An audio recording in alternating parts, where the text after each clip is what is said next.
Okay, hola todos. This one right here, this module here is one of my favorite. Segmenting, targeting, and positioning. Now, if you remember from our very first module, my definition of marketing was find out what people want and give it to them. Well, that give it to them is really this STP. Okay? Segmenting, targeting, and positioning. So when we talk about segmenting and targeting and positioning, this is the essence of marketing. We find particular customer segments. We first define the marketplace, and we identify smaller customer segments. Then we target specific sections of these or segments of these of the total market, and then we finally position ourselves within. Okay, now we're going to do 20 plus slides here. I'm going to tell you right now that most marketers segment well. It's not that hard to do. I'll say 90 to 95% of the marketers segment well. This is not that hard to do. Targeting. Most marketers do this well as well. I would say 80 to 90% of all the marketers do this well. They target well. Positioning. This is where the marketers screw up. It sounds funny because this is the essence of marketing, positioning here. I'd say less than 20% of the marketers position well. All right, let's talk about that. So in the STP process, okay, we're going to go through each one of these. Step 1 and step 2 is we decide what our objectives are, our strategy, and then we decide how we're going to segment. Step 2. Step 3, the targeting part, we evaluate attractiveness of various segments. And then we also, step 4, select one of these attractive segments. And then step 5, we identify a unique positioning strategy for this particular target market. It's step 5 where they screw up. All right.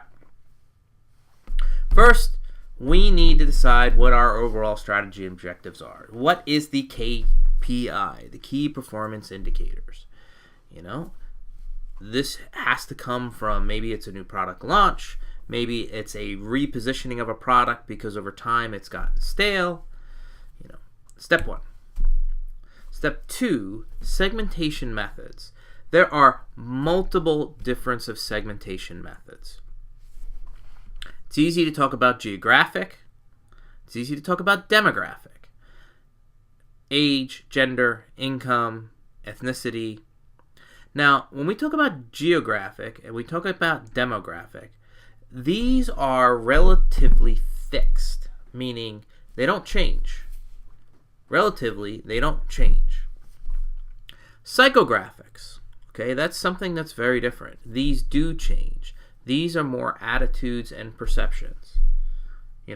While your gender or your age or your income is relatively consistent, your views on politics or your views on vacation travel, are you a camper or are you a theme parker? They're totally different things. This would be more different psychographic attitude, personality profiles on vacationing that you can use to make market segments. You can always mash up 2 or more.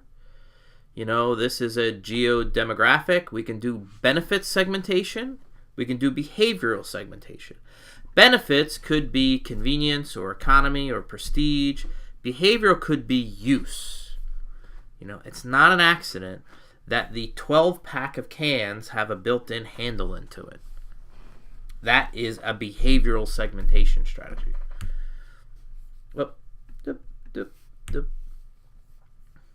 So when we talk about segmented and we talk about marketing, marketing is all about finding a particular customer segment. That is differentiated marketing. Okay? Undifferentiated or mass marketing is the shotgun approach. Everybody is the same. No one is different. You are undifferent. Therefore, it is all one big market. I don't recommend this type of targeting. or segmenting. Very, very, very few brands can get away with this. Concentrating means there's really only one segment, or you're getting towards a very few selected. My favorite is this one, which is one-to-one or micro-marketing. In today's day and age, with social and digital, particularly with digital, Amazon has, I'll make a number up, 55 million customers in the United States, okay? They don't have 128 segments of those 55 million customers. They have 55 million segments. They have the databases, they have the servers, they have the software, they have the AI to make 55 million different recommendations. They can do that. They can do it. Netflix can do it. Amazon can do it. CVS can do it. Target can do it through the loyalty card kind of thing. Kroger can do it. This is one-to-one marketing.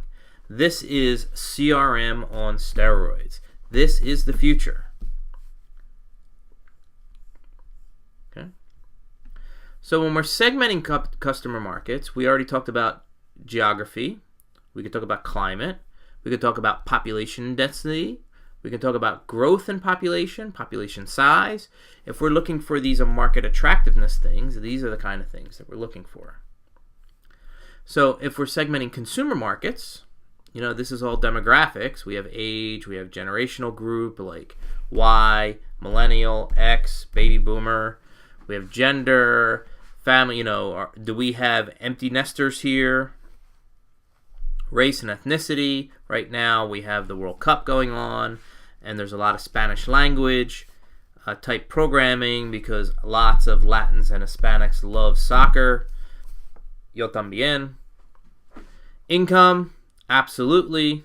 Occupation, absolutely. Education level, sure. Social class, you bet. And of course, we can always mash up some of these. So here's an example here, and I'm sorry that this is not that clear. We're trying to there's no real segmentation here. Here we have three different groups. We have the ones together, the twos and the threes together. Here we find a segment of A's that we're splitting up here. You need to figure out a way of how you're going to segment, because then you have to evaluate step 3, attractiveness. And we look at attractiveness, we mostly look to see, is it big enough? Can we reach them? Will the market be responsive? Is there enough margin there? And can I actually identify it? So let's talk about some of these. Now, we love market segments that like to be found. There are some market segments that, guess what? Can we identify them clearly? Can we clearly define who they are? That's not always the case. Substantial. Well, this is, it needs to be big enough for there to be a market. Right? There needs to be enough revenue there for us to go through the time, effort, and expense in order to reach this particular market segment. And even if we know it exists, can we reach them with either advertising or promotional vehicles? They know the product exists. We know that the segment exists. Can we reach them to recognize and create that desire, the AIDA model? Now, we sure hope the market will be responsive, because sometimes the market is not responsive. Sometimes we create a product or service and we didn't do enough of our due diligence, and we didn't realize that the market really doesn't care that much. Even though there is a market and we identified some surface kind of a need, it's just not a need that they care about all that much. Finally, we need to be profitable. One of my marketing professors said something along the lines of, sure, you need to identify there is a market, but you also need to know if there is a market within that market. Meaning, is there enough margin there for you to survive? And we can do some kind of calculations. We look at the size, we look at adoption percentage, we look at the average purchase price, we look at margin, we look at our costs, and we try to look at some kind of profitability, or at least some kind of something, a little bit of a forecast for us to go off of. The last thing we want to do is go into a market in blind. Okay?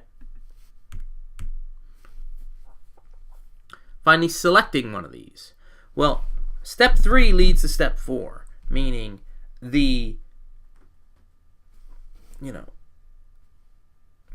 alright. Sorry, I had something caught in my throat. Okay, so in step 4, we're selecting this particular target market.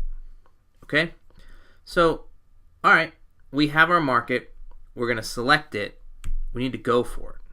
So we know the size and growth potential, we know the strategic, trying to find our particular sweet spot within this particular market. This sounds more like positioning, but we'll get to that in a second.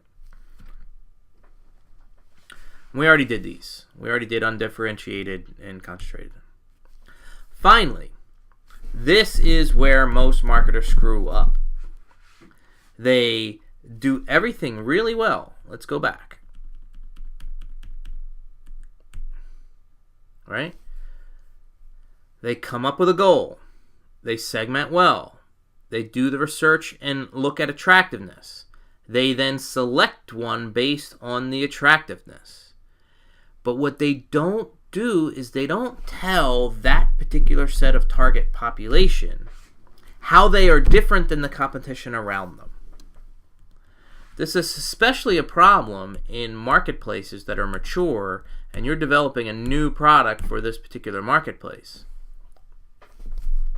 So, okay, we've identified the target. So how are we going to tell markets, how are we going to tell consumers in a particular market that we are different than those around us? Now, let's talk about cars for a second, because I like cars. You know, it's easy for me to tell you how a BMW is different than a Mercedes. Price point wise, they're relatively the same. But Mercedes is a little bit more luxury and less performance. And BMW is more performance and less luxury. They are the positioning strategies. You are the ultimate driving machine, and then Mercedes is some kind of masterful of engineering and quality. You know. So, okay, I get what BMW is. I get what Mercedes is. What's a Lincoln? And how is Lincoln, which price point wise butts up against some of the BMWs and some of the Mercedes, how is a Lincoln different? You just buying a luxury car because you want to buy an American-made luxury car? How's Cadillac different? And how's Cadillac different than Lincoln? These are positioning issues. Okay, so when we position, we can position on value, some features or attributes that are very, very different than those around us, some kind of branding or symbolism, or, of course, we're positioning against the competition. So, by definition, positioning is that consumers clearly understand what your value offering is. Okay? And most of the time, it's easy for us to talk about positioning in terms of a graphical map, a 2x2.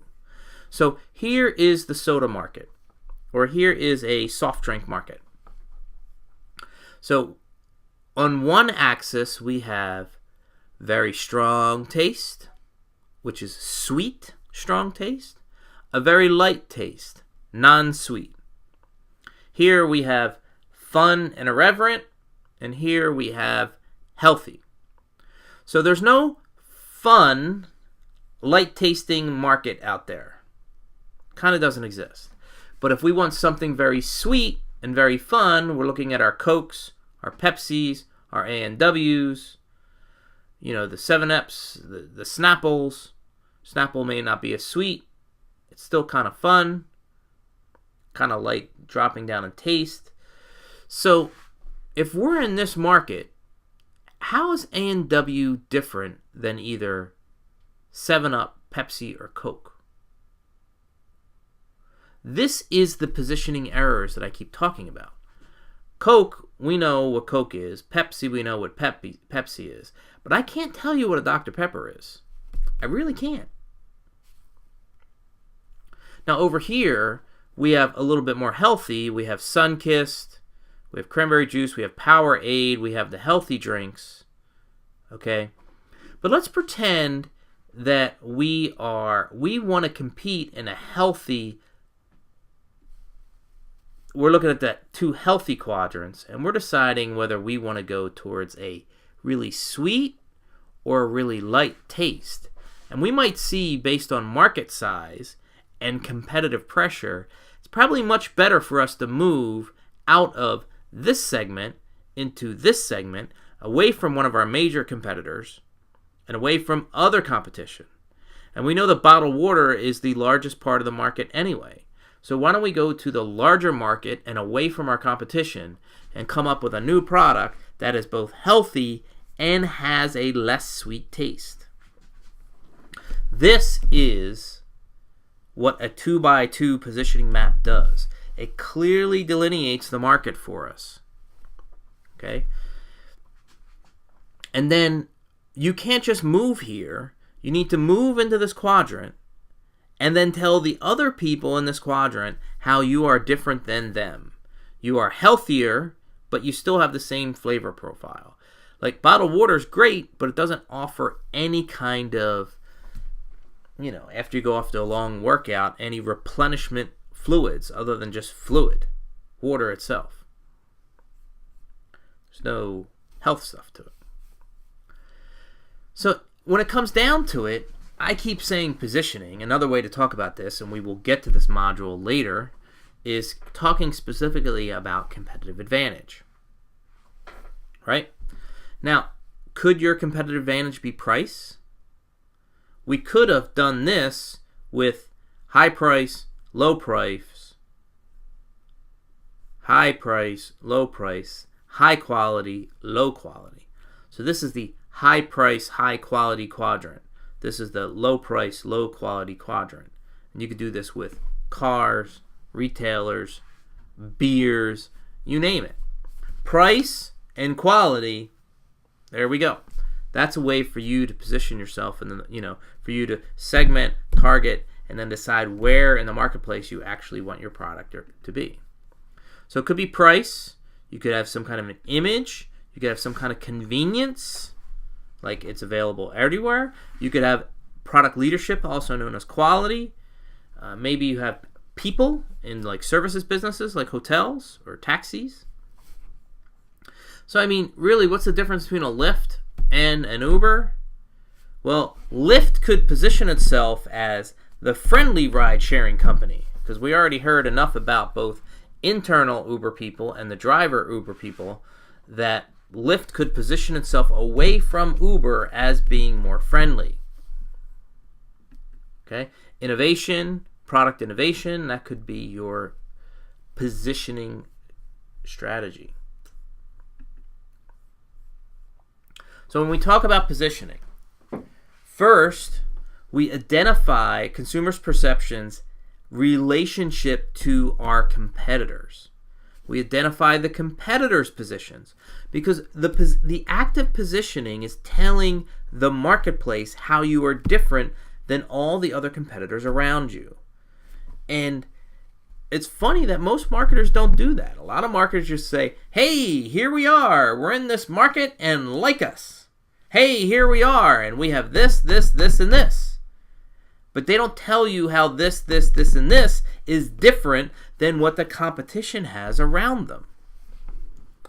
You determine some customer preferences, you select their particular position, and then you monitor over time your positioning strategy. Finally, to wrap this module up, some major errors. You either underposition, you don't define where you are in the marketplace, or you overposition and you get too close to other competitors, you know. You can also confuse by not providing enough detail. Or you can provide a position that the marketplace doesn't believe you belong in. We could do this. Let's do this in both price and quality and talk about cars. Mercedes-Benz tried to go down market a number of years ago with a two-door hatchback. I think it was the C230. It was in the mid-20s. It was like 24, 25 grand. And the marketplace didn't think a Mercedes belonged there. If I'm going to spend $25,000, I don't think that the Mercedes, a $25,000 Mercedes, is going to be all that good. And what makes matters worse is if I'm at the stoplight and I'm sitting there in my $75,000 Mercedes and I look to my right and I see some numbnut driving a $25,000 Mercedes, all of a sudden I start to wonder, well, why is my $75,000 Mercedes so special when there's a Mercedes there and it's $25,000? It's one of the reasons why when BMW wanted to go down market, they didn't create a cheap BMW. Oh, they did try to do that once, the 318 Ti. It didn't go over well here in the United States. Instead, they bought Mini. The entry-level BMW is a Mini. It's the $22,000, $23,000, $24,000 BMW. Right? So, you need to be in the monitoring. You need to make sure that you're not making, that the marketplace is not confused. That you are in a clear position. That your value proposition, that what's in it for them, your competitive advantage. In the previous promotion module, we called this a unique selling proposition. Remember that? Well, make sure that you clearly define where you are at, because it's pretty easy to just find the target market, plop yourself there and say, hey, we arrived. Look at us. We have this feature, this feature, this feature, this feature. It's $9.99. Come by. And that's not a compelling enough position. We're $9.99 where this person is $12.99 and this person is $7.99, yet Consumer Reports says we provide the best value anyone in the marketplace. That is positioning yourself vis-a-vis the competitors in your particular target market. Okay, very good. Thank you for your time. Thank you for your energy. I'll work on another module.